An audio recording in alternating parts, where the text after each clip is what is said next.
Señor, te damos gracias porque tu diestra siempre nos ha sostenido con fuerza y con poder. Señor, te decimos que a ti sea la gloria y el imperio por todos los siglos de los siglos. Y todo el mundo dice amén. El apóstol Pedro escribe en el capítulo 5, verso 10: mas el Dios de toda gracia, que nos llamó a su gloria eterna, os perfeccione y afirme, fortalezca y establezca.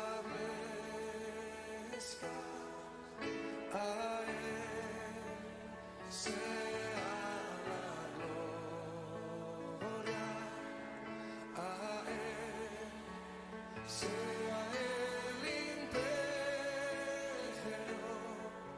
por los siglos de siglos.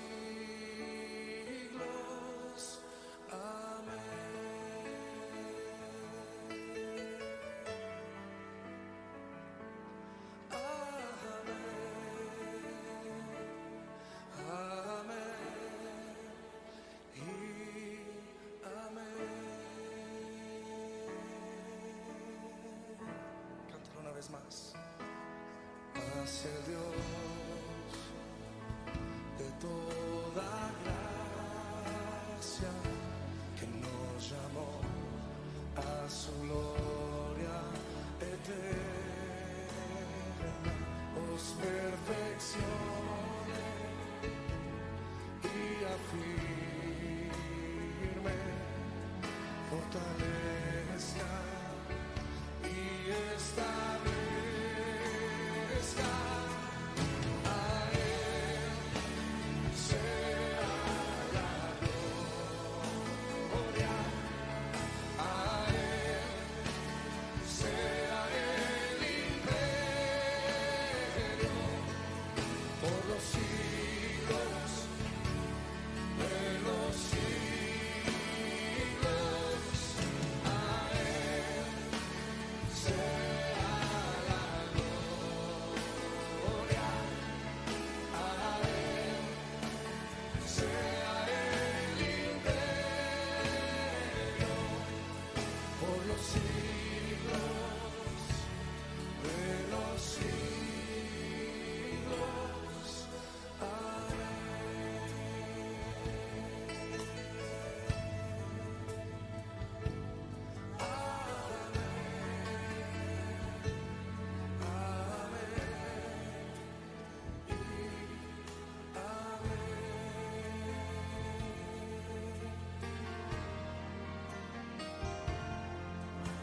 el Dios de toda gracia, que nos llamó a su gloria eterna.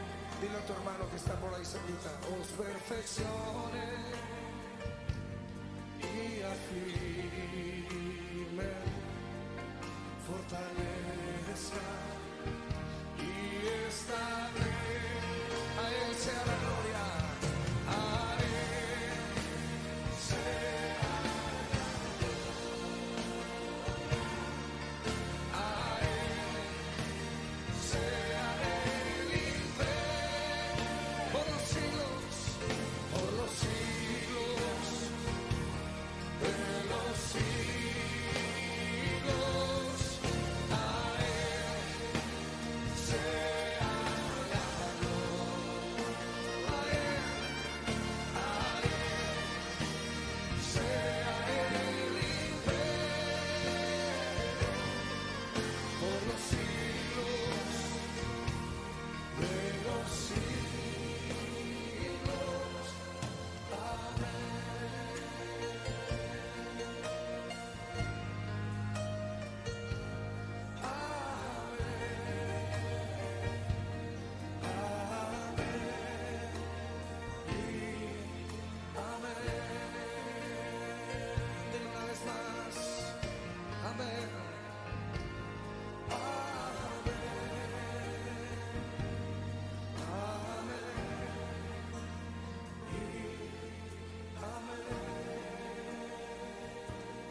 Bendiciones, amados hermanos. El Padre Eterno les continúe bendiciendo a todos y cada uno de ustedes desde sus hogares. Gracias le doy al Señor porque me ha permitido estar aquí delante de ustedes compartiendo su santa y bendita palabra. Gracias al Señor por este inicio de semana que nos permite tener para la gloria y la honra de su santo nombre. Y qué bueno poder estar aquí, gozarnos en el Señor y lo más bonito de todo, conociéndola a Él, conociéndola a Él. O sea, iniciar esta semana y decir, Señor, vamos a iniciar esta semana conociéndote, conociendo más de ti, conociendo más de tu palabra, con el único fin de cada día de cada día vivir una vida agradecida y agradable delante de sus ojos. Y pues mis hermanos, qué hermoso también podernos gozar en lo que es la alabanza, en poder glorificarle a Él y darle la gloria a Él. Y pues no siendo más, vamos a orar para que sea el Señor tomando el control de la enseñanza en el día de hoy, que sea Él glorificándose que sea su palabra y que no sean palabras de hombres, sino que sea Él hablando a cada uno de nosotros. Entonces vamos a orar. Señor, en esta mañana nos presentamos delante de ti, dándote toda la gloria y toda la honra, dándote toda la alabanza, dándote toda la adoración y toda la exaltación. Gracias, Señor, te damos por este momento que nos permites tener aquí en tu presencia para hablarte, para poder conocerte a ti, Señor, una vez más. Para ayúdanos, Señor, a que sea esta palabra quien penetre en nuestros corazones, que seas tú, Señor, hablándonos, para que lo que hoy, Señor, aprendamos lo coloquemos en práctica, Señor. Gracias por habernos salvado, habernos rescatado. Y gracias te doy, Señor, por hacernos parte de tu pueblo. Padre, en tus manos está mi vida. Señor, te pido que seas tú hablando, Padre, y que no sean palabras de hombre. Llévate todo lo que no venga de parte tuya, mi Rey. Sabemos que tú eres el centro de todo lo que hacemos, Señor. Por lo tanto, tú eres el centro de esta enseñanza, tú eres el centro de todo, Señor, y queremos cada día vivir una vida agradable a ti por lo que tú has hecho por nosotros. Sabiendo que te obedecemos, Señor, no para ser salvos, sino porque ya tú nos has salvado. Gracias, Señor, te doy por tu gran amor y misericordia. Y te pido que seas tú, Señor, usando a este pecador para llevar tu palabra, Señor, a tu pueblo. Gracias te doy por todo, Señor, en el nombre amado de nuestro Salvador. Te damos gracias. Amén y amén. Bueno, mis hermanos, no siendo más, vamos a ver lo que el Señor tiene para nosotros en esta mañana. Y pues veamos lo que el Señor quiere enseñarnos a través de este inicio. Que recuerden que hoy vamos a iniciar el capítulo 4 de Mateo. Entonces, vamos a ver lo que el Señor tiene para nosotros en este capítulo 4 que de seguro va a ser de mucha bendición, así como lo han sido todos los capítulos que hasta el momento para la gloria de nuestro Señor hemos estudiado. Bueno, mis hermanos, hoy vamos a iniciar con el capítulo 4 del Evangelio de Mateo y vamos a ver lo que el Señor quiere mostrarnos y enseñarnos a través de él. Vamos a ver el capítulo 4 del Evangelio de Mateo, el cual titulé Prueba a nuestro Salvador y inicio de su ministerio.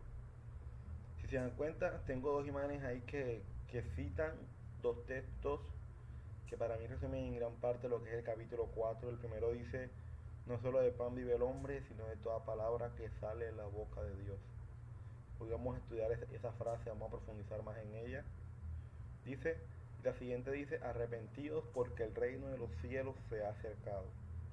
Esa frase ya la habíamos visto en el capítulo anterior, pero este capítulo vamos a volver a, digamos, a recordar, para poder quizás poquito a poco ir teniendo más claro cada uno de esos conceptos que se han dado desde el siglo I. Entonces, no siendo más, vamos a ver los primeros versos y ver lo que el Señor quiere enseñarnos a través de ellos. Fíjense en los versos del 1 al 6, pero como ustedes saben, no, el estudio se está haciendo viendo dos versiones griegas, dos versiones hebreas, y pues siempre trato de coger la menor cantidad de versos posibles, digamos, a estudiar, porque a veces cuando se cogen muchos textos a la vez, se pierden muchas cosas en cada texto. Entonces trato de coger verso por verso y tratar de ir haciendo cada pregunta a cada texto, a cada verso, para así llegar a hacer una mejor interpretación para la gloria de nuestro Señor. Entonces por tal razón vamos ahorita a tocar del verso 1 al verso 6, vamos a tocar primeramente los versos 1, 2 y 3. Entonces vamos a leerlo primeramente en la versión Reina Valera, que dice, entonces Jesús fue llevado por el Espíritu al desierto para ser tentado ¿por quién? Por el diablo. Y después de haber ayunado 40 días y 40 noches, ¿tuvo qué?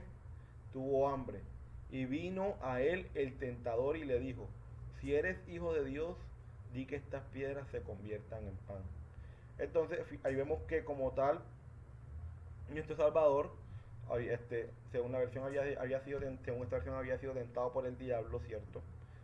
Había sido llevado al desierto y unos 40 días y 40 noches. Y la primera prueba, la primera tentación que le lanza el diablo es que si era el Hijo de Dios, que convirtiera estas piedras en pan.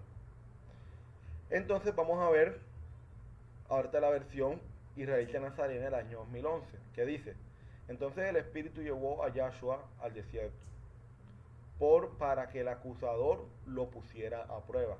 Fíjense que ya en esta versión hebrea cambia, porque ya no dice, primero no dice diablo, dice acusador.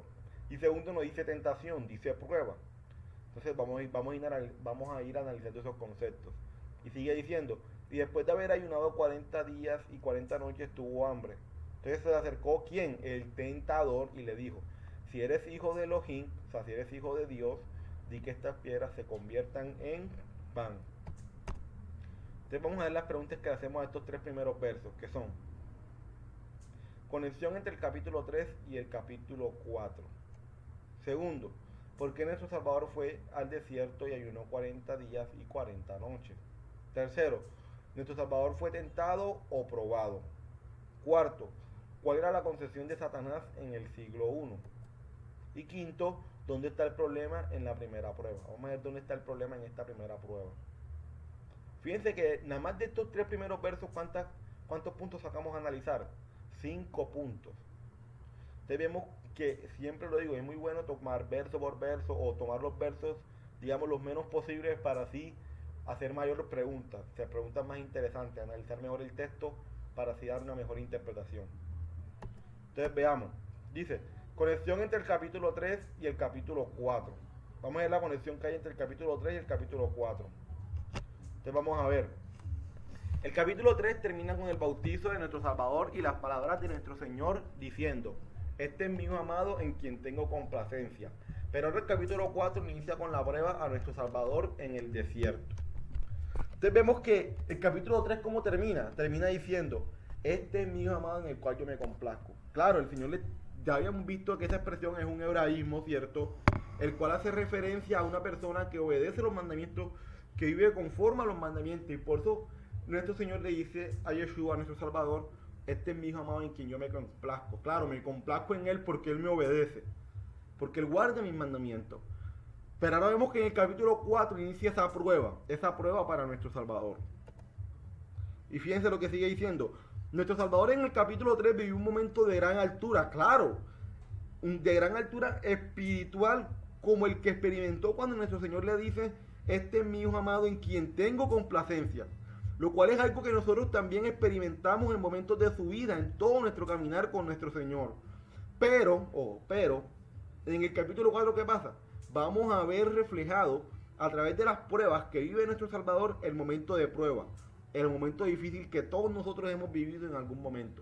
Entonces, el capítulo 3 termina con ese momento de su vida a nuestro Salvador, en el cual el Señor le dice, este es mi Hijo amado en quien yo me complazco. Pero ahora va a pasar este momento de prueba, este momento difícil en el capítulo 4. Entonces ya vemos cómo se conectan ambos capítulos.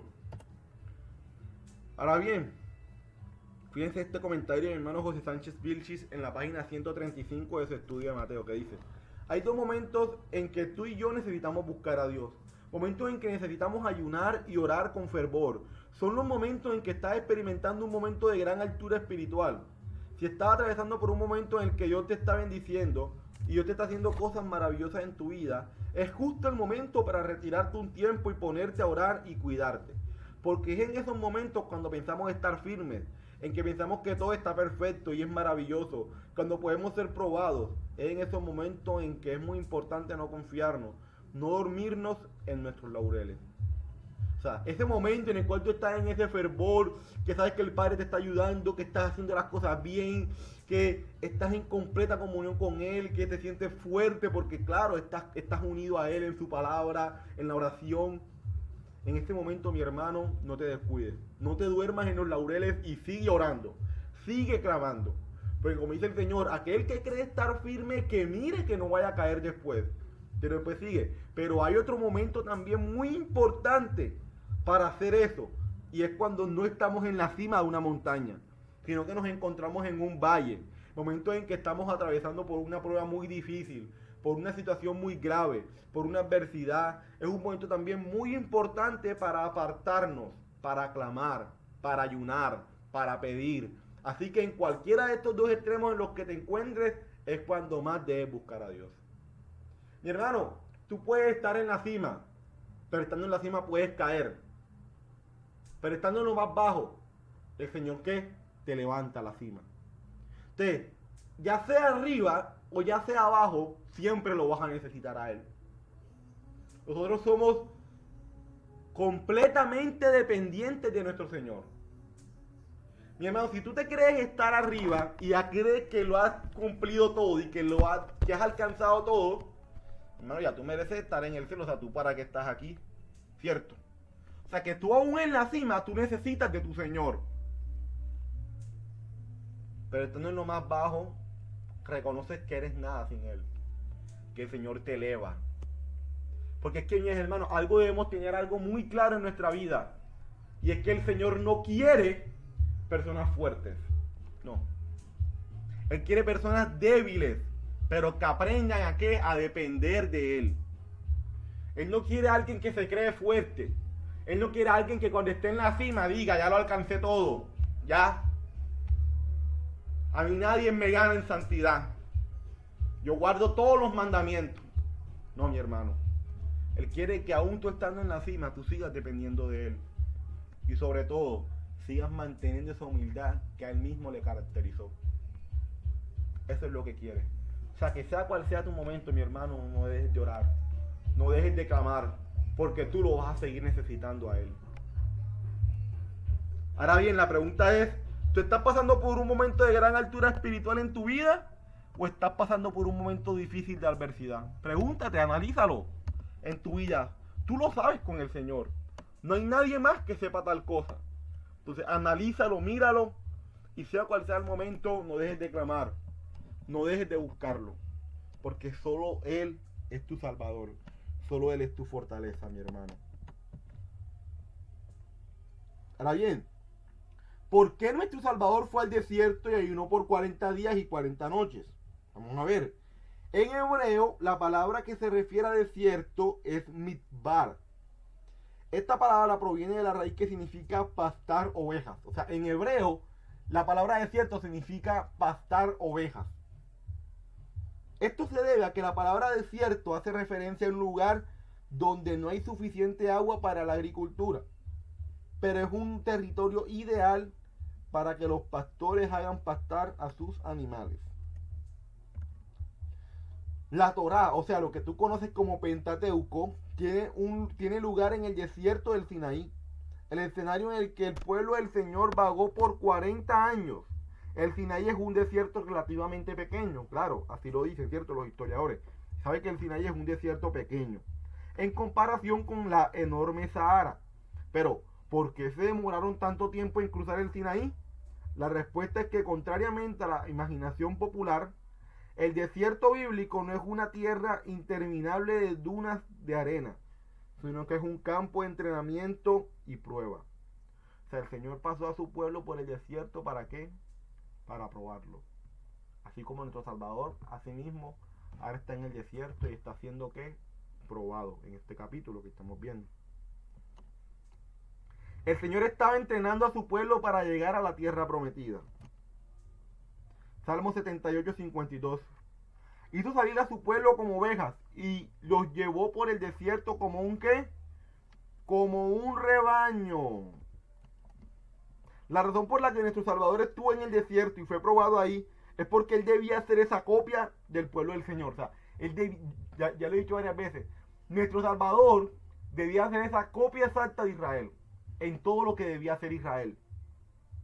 Así como el pueblo del Señor fue probado en el desierto, aunque pecó, ahora nuestro Salvador vendría a pasar esa misma prueba, o sea, ese mismo desierto, pero sin pecado. Pero sin pecado. O sea, nuestro Salvador viene a ser la representación de ese Israel que el Señor siempre quiso que fuese. obediente. Obediente en la prueba. Éxodo 16:35. Así comieron los hijos de Israel maná 40 años, hasta que llegaron ¿a qué? A tierra habitada. Maná comieron hasta que llegaron a los límites de la tierra de Canaán. Más adelante vamos a ir explicando y profundizando en lo que es maná. El maná que comió el pueblo, que es muy interesante eso. Fíjense lo que dice nuestro hermano en su comentario en la página 139. Y después de haber ayunado 40 días y 40 noches tuvo hambre. Según los médicos, después de un ayuno tan grande, el haber tenido hambre es un síntoma de que el cuerpo busca alimento para poder continuar, ya que de lo contrario es casi imposible que el cuerpo se mantenga con vida y muera.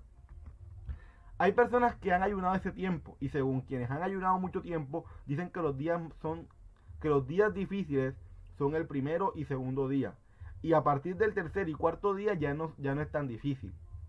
Los que han ayunado 40 días dicen que a estas alturas el cuerpo ya manda ciertas señales de que necesita alimento antes de morir. Es como una señal de alerta, y eso es lo que sucedió con Yeshua, con Jesús.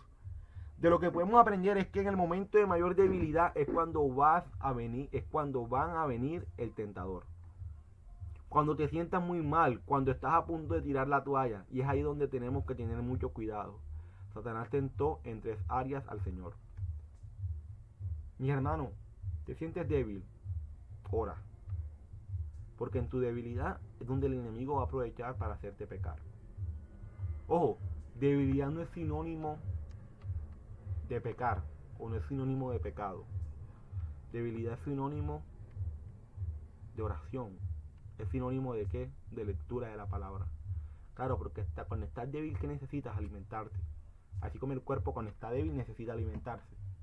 Tú cuando estás débil necesitas alimentarte. ¿Alimentarte de qué? De la palabra del Señor. Debilidad, ojo, si tú dices estoy débil, eso no es sinónimo de pecado. La gente lo relaciona con pecado. ¿Cierto? Ay, está débil, ay, eso es que está en pecado. No, debilidad no es sinónimo de pecado, es sinónimo de oración, de buscar más al Señor, de que necesito orar más, de que necesito leer más la palabra. Esa es la debilidad. Por eso es que el apóstol Pablo decía, me glorío en qué, en mis debilidades. Claro, porque él veía que en su debilidad el Señor se glorificaba en él. Se glorificaba porque oraba, porque leía la palabra. Eso es debilidad, mis hermanos. Esa es la debilidad del creyente. Así es como nosotros también debemos verla. Como esa debilidad, ese momento de orar más, de leer más la palabra. Entonces fíjense. Ahora bien, ¿por qué nuestro Salvador fue tentado? Ahora bien, ¿nuestro Salvador fue tentado o probado? Esa es la pregunta. ¿Fue tentado o fue probado? Porque en hebreo los dos conceptos no es lo mismo. Entonces eso hay que tenerlo claro. En las traducciones griegas existe una mala traducción, ya que nuestro Salvador no fue tentado, sino probado. ¿Pero por qué no fue tentado? Vamos a ver. Fíjense que la versión Reina Valera dice, entonces Jesús fue llevado por el Espíritu al desierto para ser ¿qué? Tentado. Y en la versión hebrea dice, entonces el Espíritu llevó a Yahshua al desierto para que el acusador lo pusiera a prueba. Entonces, o fue tentado o fue probado, pero ambos no pudo haber sido. Entonces vamos a ver, ¿cuál es la diferencia entre tentación y prueba? En griego la palabra tentar o poner a prueba es peirazó, pero en hebreo la palabra original es makaf, que significa una prueba. O sea, en el hebreo es la palabra prueba, es la palabra makaf, que es prueba como tal. Y eso lo vamos a ver, fíjense, también en Santiago 1, del 2 al 15. Dice, feliz el hombre que persevera bajo la ¿qué? Bajo la prueba. Porque cuando haya pasado la ¿qué? La prueba, recibirá la corona de vida de Elohim, o sea, de Dios, ha prometido a los que lo aman. Cuando alguien se ve tentado, no diga que Elohim lo tienta. Porque Elohim no lo tienta el mal. Y él no tienta a nadie. Pero cada uno le viene la ¿qué? La tentación cuando ¿qué? Cuando su propia pasión lo arrastra y lo seduce. Luego la pasión, después de haber concebido, da luz el pecado. Y el pecado, una vez que se lleva a cabo, engendra la muerte. Ojo, cuando tú eres tentado, cuando te dejas arrastrar por las pasiones, cuando te dejas seducir por eso. Pero nuestro Salvador no, ese no fue el caso de él. Él estaba en una prueba, pero nunca se vio tentado. ¿Por qué? Porque él nunca se vio seducido. Él nunca se vio arrastrado por eso. Entonces aquí se rompe algo, porque siempre hemos creído que nuestro Salvador fue tentado. No, él no fue tentado, él fue probado, que es diferente. Y ambas palabras en el hebreo no es lo mismo. En el hebreo no es lo mismo. Entonces es muy importante eso. Ahora bien, ¿cuál era la concepción de Satanás en el siglo I? Hay dos errores que actualmente están muy difundidos respecto al diablo y su concepto. Y esos son: primero, el primero de ellos es negar su existencia, sus maquinaciones y artimañas. Y es un primer error porque la escritura dice que es real y que existe y no podemos negarlo. O sea, el primer error es negarlo completamente. Y segundo, es sentirnos los cazademonios. Y que queremos ver al diablo en todos lados. Que si estás enfermo, por el diablo. Que si tuviste un accidente, eso fue el diablo. Que si la plata se acabó, ese es el diablo. Y en todo está el diablo. Este es otro error que proviene de los Estados Unidos. Y hace que el pueblo del Señor viva con la paranoia de que en cualquier momento se le puede meter un demonio. Y estamos hablando de gente que dice ser creyente y que dice querer conocer a Dios. Y resulta que ya le echan la culpa al diablo en todo lo que les pasa. Esas personas se justifican cuando cometen pecado, diciendo que el demonio les hizo hacer eso. O sea, están los dos extremos. El extremo que lo niega y el extremo que lo quiere ver en todo. Y los extremos siempre van a ser malos. Pero ahora bien, la gran pregunta es, ya conociendo los errores y los extremos que quizás se viven hoy en día con respecto a la concepción de Satanás, ahora la pregunta es, ¿cuál es la concepción que se tenía en el siglo I? Vamos a ver. Lo cierto es que en el siglo I la palabra Satanás es Ha-Satán, que significa el adversario, que hace referencia a aquel que busca oponerse a la voluntad de Dios, mas no a aquel que es culpable de todas las desgracias de los hijos de Dios. Es por eso que cuando nuestro Señor le dice a Pedro, apártate de mí, Satanás, Él le está diciendo, apártate de mí, adversario. O sea, en pocas palabras, cualquier adversario, cualquiera que se quiera poner a ti, tú le puedes llamar Satanás en el siglo I. Porque hacía referencia a alguien que se quería poner a ti. O sea, todo aquel que se quiera poner a ti es llamado en el siglo I como Ha-Satán, como el adversario, aquel que se quiere oponer a ti. Por eso es que nuestro Señor le dice a Pedro, Ha-Satán, le dice el adversario, porque se estaba oponiendo a la voluntad del Padre. Entonces ahí estamos viendo. O sea que en el siglo I no existía de que por culpa de Satanás me pasó esto, por culpa me pasó lo otro. Se conocían las artimañas del enemigo, cierto. Pero obviamente la concepción que se tenía era aquel que buscaba oponerse siempre a la voluntad del Padre. A la voluntad del Padre. Ahora, ¿en dónde está el problema en la primera prueba? Satanás le dice, si eres hijo de Dios, di que estas piedras se conviertan en pan. La gran pregunta es, ¿dónde está el problema en eso? Vamos a ver. El problema radica en el hecho de decirle que utilice su poder para saciar sus propias necesidades temporales de sostenimiento. La prueba consiste en utilizar el poder de Dios para lograr un beneficio temporal. Actualmente, desde el comentario que hace nuestro hermano José Sánchez Vilchi en la página 140 de su estudio, dice, actualmente existe una doctrina que enseña que Dios utiliza su poder para saciar tus necesidades temporales. Se enseña que Dios no es el fin, sino que Dios es un medio. Esta doctrina que te dice que si eres hijo de Dios tienes que tener riqueza y que tú puedes tener todo lo que quieras en la vida. Esa es la llamada doctrina de la prosperidad. Esa es la doctrina que enseña que Dios es el medio para que cumplas tus necesidades básicas. Y en eso consiste la tentación. Aquí vemos la respuesta que le dice el Señor. Entonces, si nos damos cuenta, ¿dónde está el problema? El problema está en querer utilizar al Señor para que te supla una necesidad tuya, la que tú quieres.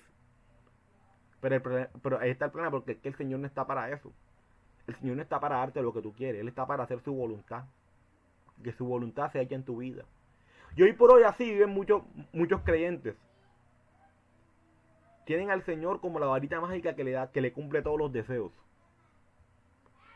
Y ahí se filtró la famosa doctrina de la prosperidad. Que si tú eres hijo de Dios tienes que tener riqueza y todo lo demás. Entonces eres cabeza y no cola. Entonces sacan el texto de contexto. Y en fin, muchas cosas. Y esa doctrina no es bíblica. No es bíblica porque no tenemos tal ejemplo en las escrituras de hijos del Señor que creían tal cosa. Más bien que dice Proverbios, Señor, manténme en qué?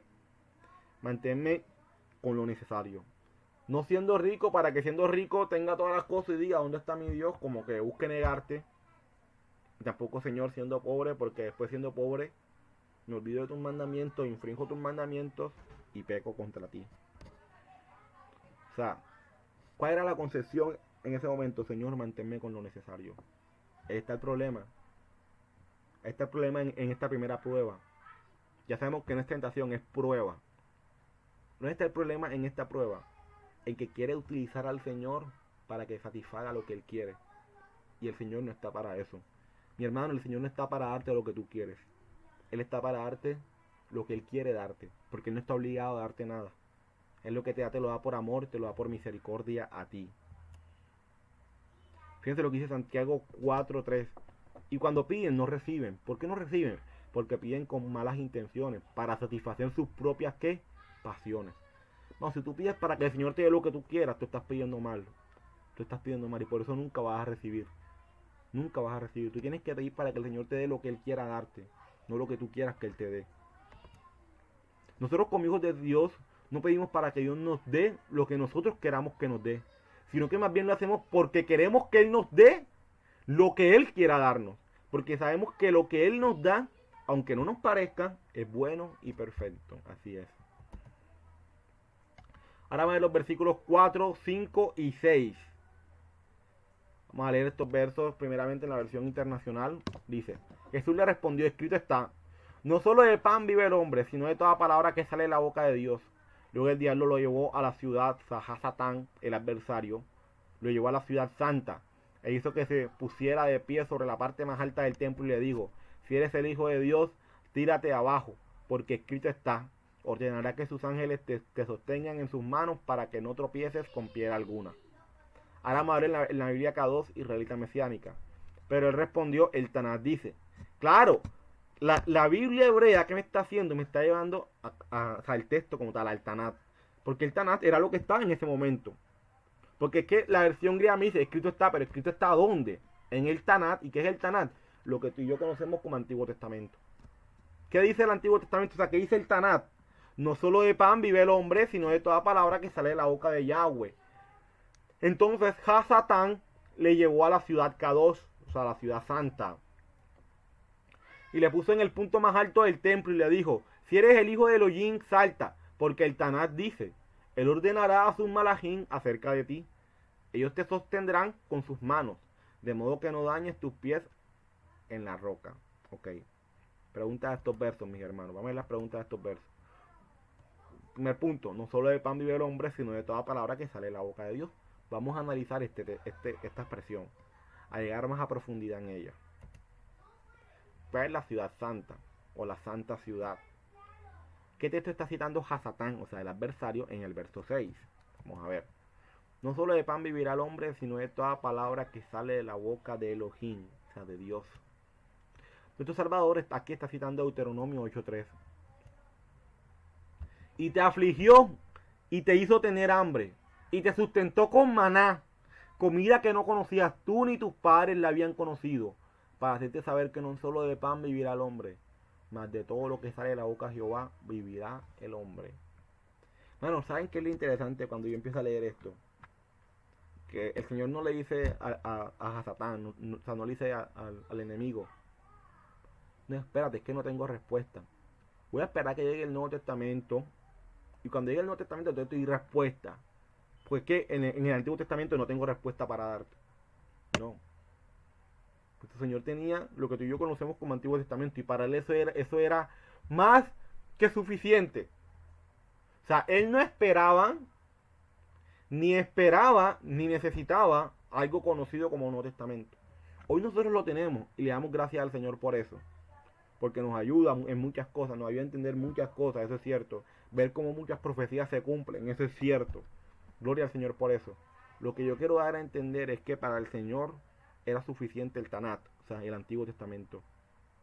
Él no iba a necesidad de las cartas de Pablo para defenderse, ni para argumentar. Con él eso era más que suficiente. La gran pregunta es, ¿cuál es tu defensa cuando te quieren enseñar algo? ¿Qué utilizas tú como base? ¿La misma base que tenía el Señor o utilizas una base diferente?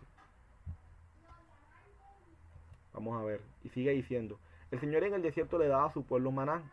Lo interesante es que la palabra maná en hebreo es esta. Vamos a verla. Es esta. Man. Que significa fruto. Una especie de pan. Vamos a ver cómo esta palabra se relaciona con algo más adelante. Fíjense. Lo que nuestro Salvador nos está diciendo es que nos enfoquemos nuestra vida primeramente en las cosas pasajeras y vanas de la vida, sino que pongamos nuestra mirada en Él y en obedecer sus mandamientos.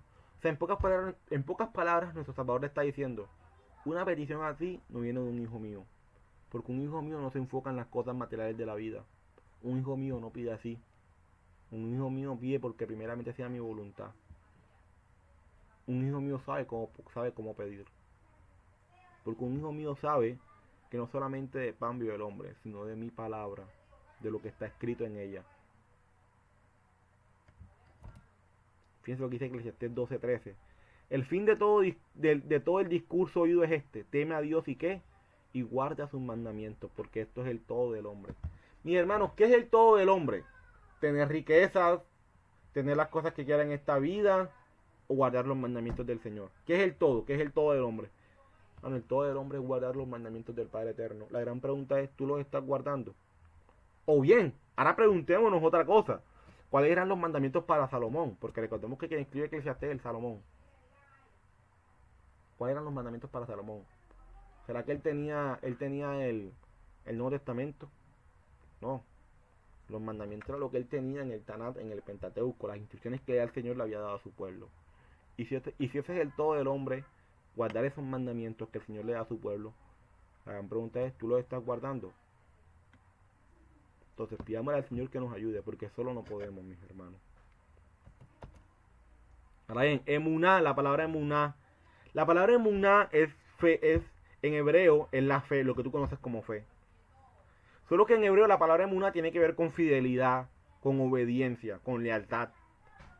O sea, en pocas palabras, en hebreo, tú como tal no tienes fe si tú no eres fiel a la palabra del Señor. O sea, en hebreo, la única persona que tiene fe es la persona que obedece a los mandamientos, que es fiel a los mandamientos. Si tú no eres fiel a los mandamientos, tú no tienes fe.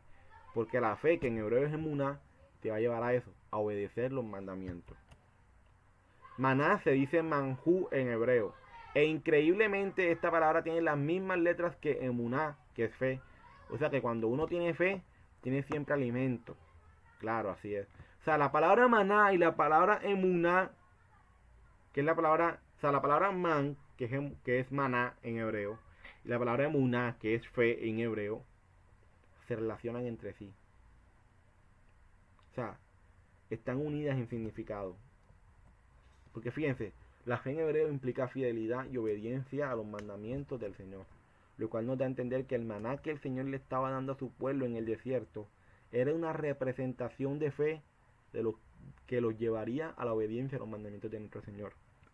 O sea, cuando el Señor estaba en el desierto, dándole a su pueblo maná, los estaba instruyendo para que obedecieran sus mandamientos. Los estaba entrenando, los estaba probando para que obedecieran sus mandamientos cuando llegaran a la tierra prometida. En el desierto, Dios le dio a su pueblo maná. Es interesante que la raíz de la palabra maná es la palabra emuná, claro, que es fe, obediencia. La fe viene por la palabra de Dios. Claro, aquí entendemos cuando Pablo dice que, porque la fe viene por el oír y el oír la palabra de Dios. La gran pregunta, ¿qué es fe? Emuná, que es obediencia a la palabra, que es fidelidad a la palabra, es la verdad. Entonces, claro, la fe, o sea, la emuná, la obediencia a los mandamientos viene por el oír. ¿El oír qué? Los mismos mandamientos, que es la misma palabra del Señor. Claro, la fe viene por el oír, o sea, la obediencia viene por el oír. ¿Y el oír qué? ¿Qué vas a oír? La palabra del Señor. Basado en este contexto, la razón por la que Dios le hizo pasar a su pueblo hambre y después le da el maná, fue para enseñarle a su pueblo que no solo lo que esta vida te puede ofrecer es lo que te va a saciar, sino que lo que proviene de Dios es lo que verdaderamente te va a saciar. No podemos estar buscando nuestra satisfacción solamente en este mundo. La verdadera satisfacción viene de Dios, así es. La verdadera satisfacción viene de Dios. Cuando nuestro Salvador dice que el hombre no viene, que el hombre no vive solo de pan, sino de toda palabra que sale de la boca del Señor, Él no se está refiriendo a una nueva palabra, o a algo nuevo que ahora viene con Él, o a nuevos mandamientos, porque no es así, sino que se refiere a esa misma palabra y a esos mismos mandamientos que ya el Señor le había dado a su pueblo en el monte Sinaí. ¿Y cómo sabemos eso? Mirando las palabras desde el hebreo como primeramente fueron escritas. O sea, el Señor no se estaba refiriendo a otra palabra, ni se estaba inventando otros mandamientos, no, eran los mismos mandamientos. Eran los mismos mandamientos. Solo que hoy por hoy los mandamientos del Señor dados a su pueblo, hoy por hoy para muchas denominaciones se han convertido como en esa carta de restaurante en la cual tú eliges lo que tú quieres. Entonces, este lo obedezco, este no lo obedezco, este lo obedezco, este no lo obedezco. No, mi hermano, eso no es una carta de restaurante en la cual tú eliges. Esos son los mandamientos de nuestro Creador, de nuestro Padre. Y hay que obedecerlos sí o sí, para gloria de su nombre. Eso no está en discusión. La obediencia no es algo negociable.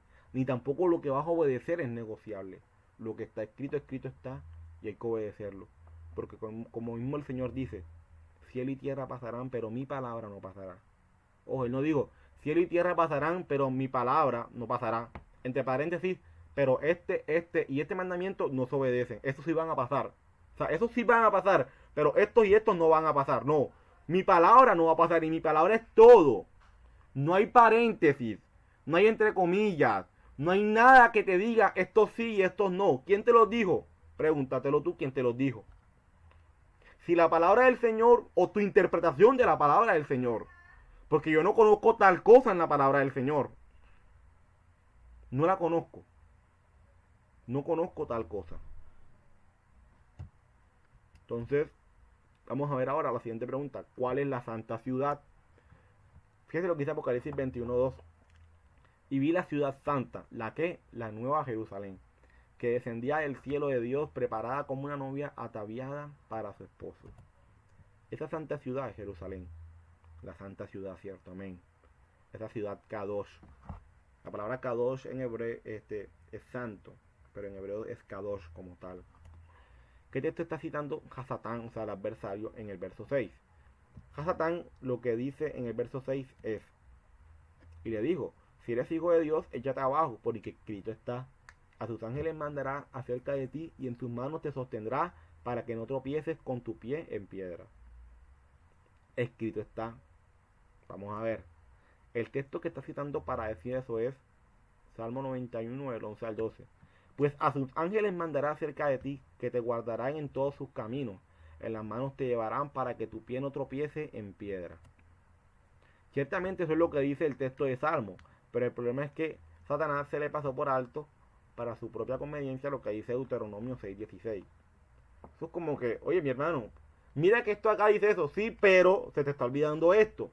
Entonces no puede ser que este texto esté contradiciendo a este texto. Es como que, mi hermano, mira, esto es lo que dice acá en Gálatas. Sí, mi hermano, eso es lo que dice Gálatas. Pero mira lo que dice acá. Y el Señor no se puede estar contradiciendo. Si acá dijo esto, acá no puede estar diciendo una cosa diferente. Si acá dice sí, hay que obedecerlo, acá no puede decir no, ya no hay que obedecerlo. Porque yo personalmente, yo conozco un Dios que no cambia. Un Dios que es inmutable. Y su palabra lo es. O sea, yo no tengo un Dios que cambia. El Dios que yo conozco no cambia. Por tal razón, el Dios que yo conozco no me puede decir a mí, Jacob, esto obedécelo acá. Pero ya acá no lo obedezcas. Ese no es el Dios que yo conozco. Entonces, a Satanás, para su propia conveniencia, como que Señor, mira, esto dice Salmos, porque escrito está en Salmos. Entonces el Señor dice, bueno, sí, eso está en Salmos, pero que no se te olvide lo que dice Deuteronomio. Como que los textos no se pueden contradecir. La palabra del Señor no se contradice, mis hermanos. Ahora, mis hermanos, vamos a ver los versos del 7 al 11. Fíjense, vamos a verlo primeramente en la versión Reina Valera del año 1960, que dice, Jesús le dijo, escrito está también, no tentarás al Señor tu Dios otra vez. Otra vez le llevó el diablo a un monte muy alto y le mostró todos los reinos del mundo y la gloria de ellos, y le dijo, todo esto te daré si postrado me adorares. Entonces Jesús le dijo, vete Satanás, porque escrito está, al Señor tu Dios adorarás y a él solo servirás. El diablo entonces le dejó, y aquí vinieron los ángeles y le servían. Ojo, la segunda prueba ya pasó. ¿Cuál fue la segunda prueba? La segunda prueba fue que Satanás le cita a Salmo y le dice que se tire, que los ángeles le van a cuidar, le van a sostener en sus manos. Pero ¿qué dice el Señor? Y le responde en Deuteronomio, no vas a tentar al Señor tu Dios. Y ahora aquí viene la tercera prueba, ¿cierto? Ahora vamos a ver Mateo 7 del 11, de 7 al 11 en la versión israelita nazarena. Dice, Yahoshua le dijo, además está escrito, no pondrás a prueba a Yahweh tu Elohim, o sea, Jehová tu Dios. Otra vez el acusador lo llevó a un monte muy alto y le mostró todos los reinos del mundo y su gloria y le dijo, todo esto te daré si te postras y me adoras. Entonces Yahoshua le dijo, vete, Satán, porque escrito está, a Yahweh tu Elohim adorarás y a él solo servirás. Entonces el acusador lo dejó y enseguida vinieron unos mensajeros y se pusieron a servirle. Así es, unos mensajeros, a unos ángeles, y le sirvieron. Pregunta a los versos del 7 al 11. Vamos a ver. ¿Qué texto está citando nuestro Salvador en el verso 7? ¿En qué consistía la tercera prueba? Ahora vamos a ver la tercera prueba. ¿Qué texto está citando nuestro Salvador en el verso 10? Y algunas notas a tener en cuenta. ¿Qué texto está citando nuestro Salvador en el verso 7? No pongas a prueba al Señor tu Dios como lo hiciste en Masá. O sea, ahí está citándole Deuteronomio 6:16. O sea, en la segunda prueba, cuando el enemigo le dice, no, que mira, que tírate, que lánzate de aquí, que él va a enviar a tus ángeles a que te sostengan. Es que le dice, sí, Satanás, eso es lo que dice Salmos, pero te estaba olvidando Deuteronomio que dice que no vas a poner a prueba al Señor tu Dios. Y es que nosotros como hijos del Señor no podemos poner a prueba al Señor tu Dios. Es como, nosotros sabemos que el Señor dice en Josué de que Él estará con nosotros a donde quiera que vayamos. Pero por eso, si yo sé que ya es muy tarde, yo no voy a pasar por un lugar peligroso donde yo sé que me pueden atracar, que me pueden hacer un daño. Porque tengo que recordar lo que dice Deuteronomio 6:16, que no puedo poner a prueba al Señor, mi Dios. No puedo colocarlo a prueba. Entonces, Satanás está diciendo, oye, mira, pero tírate, lánzate de aquí, que Él va a enviar tus ángeles a que te sostengan según Salmos. Pero que Él está diciendo, nuestro Señor, sí, eso dice ahí en Salmos. Pero no pongas a prueba al Señor tu Dios según lo que dice Deuteronomio. Entonces, claro, utilizó un texto y se olvidó del otro. Y no se pueden negar, no se pueden contradecir entre sí. Y eso es lo que el Señor le está queriendo mostrar. O sea, la segunda prueba, en pocas palabras, consistió en que al Señor le quisieron sacar un texto de contexto y convertirle en un pretexto. Pero el Señor le quita ese pretexto y le muestra lo que dice Deuteronomio 6:16 para que entienda de que antes de querer interpretar Salmos, tiene que primero conocer Deuteronomio. Y lo que te dice Salmos no puede contradecir lo que dice Deuteronomio. O sea, ¿eso qué quiere decir? Tú quieres interpretar Mateo, Lucas, Juan, Marcos, Gálatas, Romanos, Corintios. Tienes que primero conocer Deuteronomio y todo el Antiguo Testamento. Y tienes que tener claro que lo que te diga Gálatas, lo que te diga Corintios, lo que te diga Romanos, lo que te digan los Evangelios, no puede contradecir en nada a lo que dice el Señor en el Antiguo Testamento. Como contradigo una sola palabra, estás haciendo una mala interpretación bíblica. Así de sencillo como eso. Lo que dice Salmos es cierto, pero también lo que dice Deuteronomio es cierto. Y ambos textos no se pueden contradecir, mis hermanos. Lo interesante es ver que el fundamento de nuestro Salvador es Deuteronomio, porque Él sabe que todo allí es palabra del Señor. Y nada allí puede ser negado, quitado o contradicho con otro texto bíblico. La pregunta es, ¿cuál es tu fundamento para defender lo que el Señor dice en su palabra? Ahora, vamos a ver en qué consistía la tercera prueba. Ya vimos la segunda, ya vimos la primera, ¿cierto? Ahora vamos a ver la tercera prueba. Dice, le mostró todos los reinos del mundo y la gloria de ellos y le digo, todo esto te daré si postrado me adorares. Vamos a ver. Satanás le muestra todo lo codiciable por el hombre. Esta tentación parece mucho más sutil de lo que parece, porque nuestro Salvador vendrá a reinar en todas las naciones. O sea, nuestro Salvador vendría a reinar en todas las naciones. Y Satanás le propone que le iba a dar todas las naciones si se postra ante él. Aunque ahora cada nación está bajo el poder de ¿quién? Del enemigo, de Satán, que de hecho nuestro Salvador no le cuestiona la posición de las naciones, porque él sabía que él gobernaba sobre ellas y tiene el control de las naciones. Y es por eso que hoy las naciones no se rigen bajo las leyes que Dios le dio a Moisés, sino bajo las leyes satánicas. Ahora bien, en esencia, lo que Satanás le está proponiendo a Yeshua es que tome un atajo. Le está diciendo que no tiene que ir a la cruz, ya que él le daría a las naciones. O sea, como que, yo sé que tú tienes que ir a la cruz y después vas a venir a tomar las naciones, vas a venir a reinar, pero oye, no vayas a la cruz, toma las naciones enseguida. O sea, le está dando ese atajo. Es por eso que Pedro le dijo a Yeshua que de ninguna manera fuera a la cruz. No es por... Entonces, o sea, aquí quiere decir, es por eso que cuando Pedro le dijo a Yeshua que de ninguna manera fuera a la cruz, nuestro Salvador le contestó, apártate de mí, Satanás, o sea, adversario. Claro, porque aquí también, y aquí estamos viendo como tal, el significado de Satanás en el siglo I, que era un adversario, claro, porque aquí Satanás, ¿qué estaba haciendo con estas pruebas? Se estaba queriendo oponer a la voluntad del Padre eterno.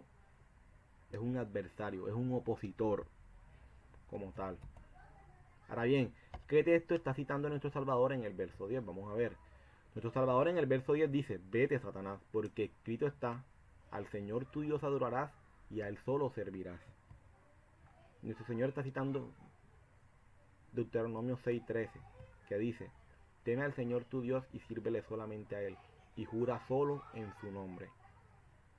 Amén. Eso es lo que dice Deuteronomio 6:13. O sea, mientras Satanás le estaba pidiendo al Señor que se postrara ante Él, el Señor le dice no. Porque Deuteronomio 6:13 dice que solamente ante nuestro Dios, ante nuestro Padre, debemos postrarnos y debemos servirle solamente a Él. Ahora bien, vamos a ver por último algunas notas a tener en cuenta. Primero, interesante que el único libro que nuestro Salvador le cita a Satán es Deuteronomio. Y este libro es conocido como la repetición de las instrucciones que ya el Señor le había dado a su pueblo. Sabiendo que nuestro Salvador, a una de las cosas que vendría sería precisamente a eso, a repetirle y mostrarle a su pueblo cómo es que se deben cumplir los mandamientos de nuestro omnipotente Señor. Claro, Deuteronomio es el libro que se conoce como la repetición de la misma ley, ¿cierto? Y precisamente a eso, nuestro Salvador va a venir, a repetirle a su pueblo la palabra del Señor, a mostrarles cuál es la verdadera interpretación para que ellos guarden esos mandamientos. Y por eso es que es lo que dice en el capítulo que vamos a ver en el capítulo 5. Fíjense lo que dice en el capítulo 5, versos del 17 al 18. No pase por su mente, ojo hermano, que no se te pase por tu mente nunca, que nuestro Salvador ha venido a ¿qué? A declarar anuladas las leyes de la Torá, o sea, del Pentateuco, o los profetas.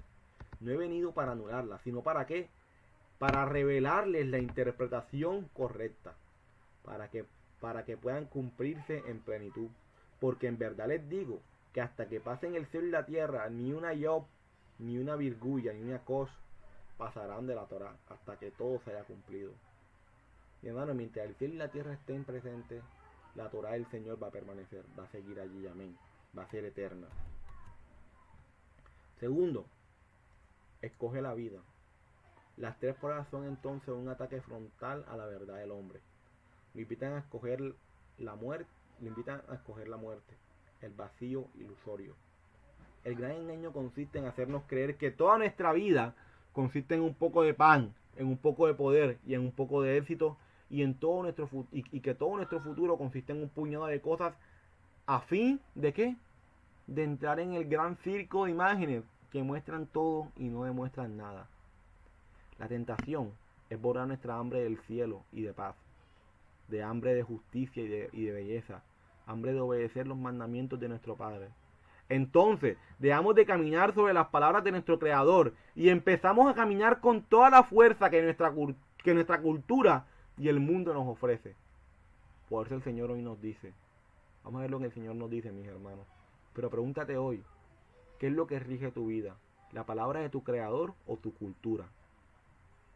Lo que el mundo te dice. Pregúntatelo. ¿Qué es lo que hoy está rigiendo tu vida? Por eso fíjate lo que dice Deuteronomio 30 del 15 al 20. Vamos a ver nuevamente Deuteronomio. O sea, nuestro Salvador citó Deuteronomio y sabía que nada aquí podía ser contradicho. Y ahora vamos a ver lo que el Señor nos quiere decir en Deuteronomio. Hoy te doy a elegir entre la vida y la muerte, entre el bien y el mal. Hoy te ordeno que ames al Señor tu Dios, que andes en sus caminos y que cumplas sus ¿qué? Sus mandamientos, preceptos y leyes. Así vivirás y te multiplicarás, y el Señor tu Dios te bendecirá en la tierra en la que vas a tomar posesión. Pero, aquí está el pero si tu corazón se rebela y no obedeces que los mandamientos, sino que te desvías para adorar y servir a otros dioses, te advierto hoy que serás destruido sin remedio. Hoy pongo al cielo y a la tierra por testigos contra ti. O sea, mi hermano, eso quiere decir que el día cuando el Señor nos venga a juzgar, va a estar el cielo y la tierra testificando contra nosotros. El Señor te dio los mandamientos y tú no los obedeciste. de que te he dado a elegir entre la vida y la muerte, entre la bendición y la maldición. Elige pues la vida, para que vivan tú y tus descendientes. Ama al Señor tu Dios, obedécelo y sé fiel a Él, porque de Él depende tu vida. Y por Él vivirás mucho tiempo en el territorio que juró dar a tus antepasados Abraham, Isaac y Jacob. Mi hermano, ¿qué eliges tú hoy? ¿La vida o la muerte? ¿La bendición o la maldición? Si escoges la vida, escoges la obediencia a sus mandamientos. No a una parte de ellos, a todos sus mandamientos. Porque fíjate que dice, y cumple sus mandamientos. No te dice, entre comillas, estos y estos solamente. No. Todos sus mandamientos, cúmplelos. Si escoges la vida, pero si escoges la muerte, no lo obedezcas. No lo obedezcas. El Señor hoy te da a elegir entre la vida y la muerte, entre el bien y el mal. ¿Qué escoges tú? ¿Qué escoges tú como tal? ¿Qué es lo que hoy estás escogiendo? ¿Qué es lo que hoy estás eligiendo en tu vida? ¿En qué estás aprovechando tu vida? ¿Para qué la estás aprovechando? Esa vida que el Señor te ha dado. ¿Para vivir para Él o para vivir para lo que tú crees que Él quiere que tú vivas?